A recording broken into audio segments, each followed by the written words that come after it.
Bukhara in Uzbekistan is a 2,500-year-old city of enormous political, religious, cultural and historical importance. When we were in Kazakhstan, we visited a place called Turkestan. There's a lot of stands, isn't it? It's a bit of a tongue twister.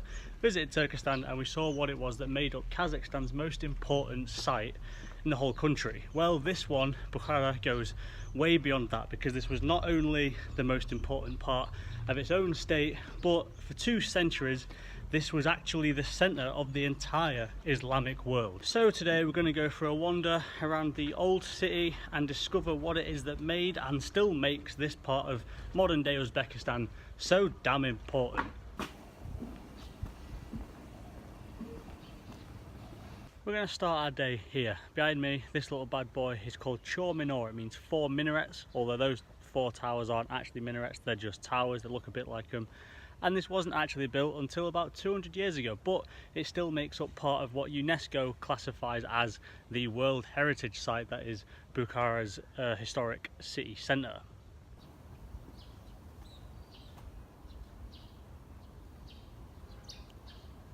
Slightly oddly though, is now it's just kind of hidden between a few alleyways. It's like in some kind of maze back there.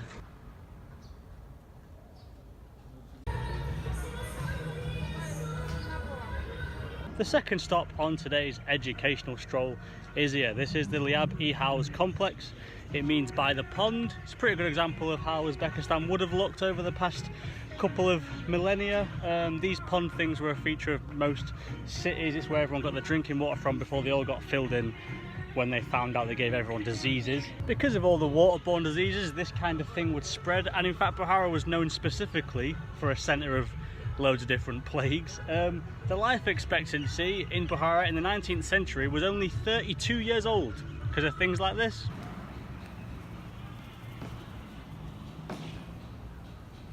The whole complex now is just a really nice, shaded, relaxed part of the city, but it does have something dead special. We've got this, the Madrasa of Nadrid Devan Begi, which is one of the very, very few examples in all Islamic architecture in the world to actually depict any animals on the front. Have a look at this.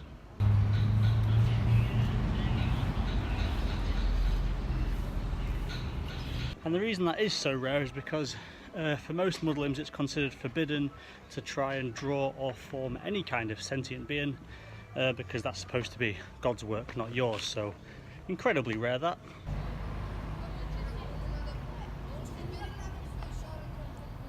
This is Maghok-e-Atar, the oldest surviving mosque in all of Central Asia. That's pretty significant because this city itself was actually flattened by the infamous Genghis Khan, but this survived even though it was built in the 9th century, so a few hundred years before him, and the way it survived was apparently it was buried in sand by the locals.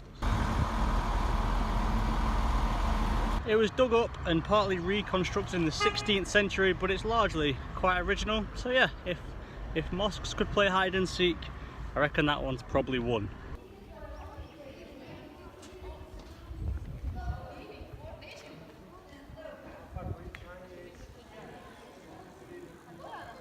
And here we have even more just sensational buildings. Look at that archway thing. These aren't even necessarily that significant. They're just a couple of madrasas facing one another. Madrasas were like higher learning places, like secondary schools, whatever, and the city's lined with them, but every single one's just brilliant, isn't it? Here we've got a couple of dome bazaars. There's one, there's the other one. They're what the old bazaars would have been, but like a covered version, probably to protect from this heat, which by the way is absolutely preposterous. It's not even 11 o'clock in the morning and it's 32 degrees. I'm dying.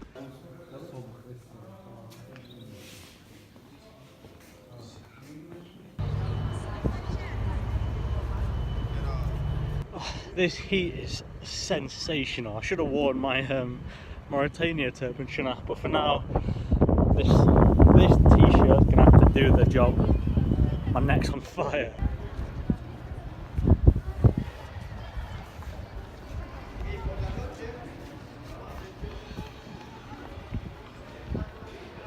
this behind me, the 150 foot tall Kalan minaret, is without a doubt the most iconic structure in the entire city. It was built in 1127, so pre-Genghis Khan, and as you can see, it's still standing. This one survived him as well. We mentioned the mosque earlier got buried by sand, so hid from him. This one actually survived him, and this is how.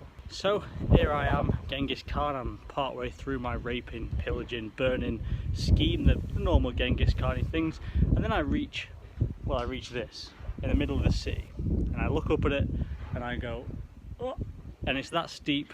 His hat fell off. Mine's glued to my head with sweat, but his hat fell off, and he went, you know what, that's steep enough and grand enough that I think we might just spare it. So just based on the sheer size of the thing, bearing in mind at the time it would have been one of the tallest buildings in the world, Genghis Khan thought something along the lines of, this is not a direct quote, it's pretty mint that, might as well keep it. It then became known as the Tower of Death. What a name. Because for centuries after that it was used as somewhere to throw people off when they'd committed crimes. And the last time someone was chucked off that thing, by the way, was actually 1920, so still not 100 years ago. Someone was lobbed off that tower for being a criminal. Imagine that.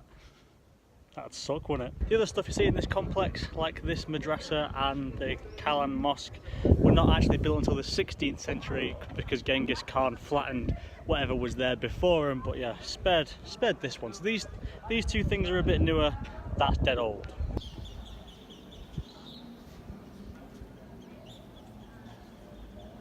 This is what the Cowen Mosque looks like from the inside, and within the whole courtyard. They reckon this is comprised of 208 pillars and 288 domes. It's a big one. Holds about 10 or 12,000 people, this.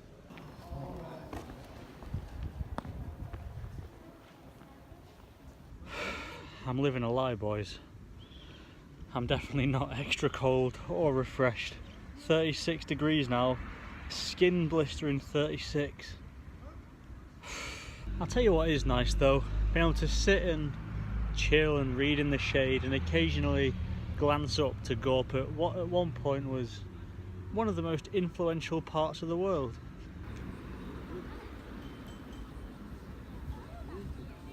I mentioned right at the start of this video that Bukhara was once the Islamic centre of the world. That came about because it was the capital city of something called the Samanid Empire. In the 9th and 10th centuries it was like a Persian based empire, and places like Bukhara, which were full of madrasas, those learning places, allowed a lot of intellectuals in Islam to flower, and was a really progressive time for the religion. And still there are over 100 of those madrasas and 350 mosques in Bukhara, and that's the reason why UNESCO has listed it as a World Heritage Site, not necessarily because of individual buildings, but it's so well preserved. In fact, I think it's known as the best preserved medieval city in all of Asia.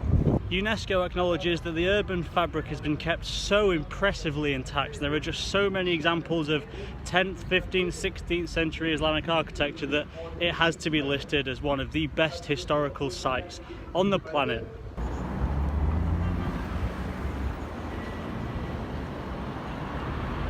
This is the enormous Ark of Bukhara. The name Ark comes from Arg, a Persian word for fortress, and it served as one in various forms from the 5th century AD all the way up until 1920 when the Red Army bombed it. It's been built and rebuilt in loads of different forms depending on who had control of the city at the time, but currently it stands 20 metres tall and covers an area of 4 hectares. If you don't know what a hectare is, well, it's just big. Really, really, really big.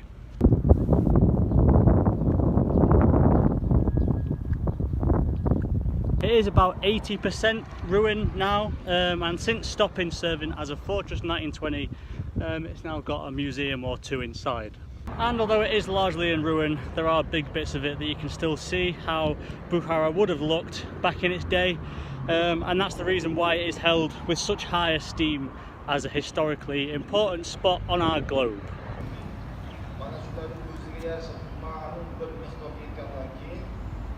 This is Bolo House Mosque. You see how extremely intricately all this is carved out of wood. I think this also serves as a summer prayer room as well as an entrance to the mosque itself.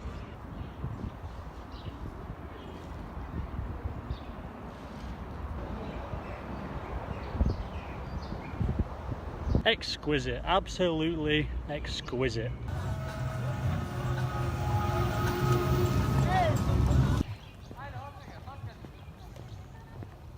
The final stop on today's tour of Bukhara is going to be this. This is the Mausoleum of Ishmael Somali. It's the oldest Muslim building to still survive in Asia. It's the only building in Bukhara to have survived this long from the Somali dynasty, and it holds the body of Ismail Somali himself, who is the emir of the empire and after whom the empire was named. Interestingly, it is completely and utterly against religious law of Orthodox Sunni Islam to build mausoleums over burial sites, but the fact they did it anyway, despite that, goes to show the significance of this guy and what he and his family achieved for the region. The empire they built with Bukhara as the capital city was progressive, it was important, it was vital to the growth of Islam, and in fact the centre of the Islamic world, as we know, and that is where the guy who's responsible for all that progress is buried, in a mausoleum that is now 1100 years old, but despite its age, as with the rest of Bukhara, is absolutely perfectly preserved. This time partly because it was buried in mud for a while and not actually rediscovered until 1934 by a Russian archaeologist,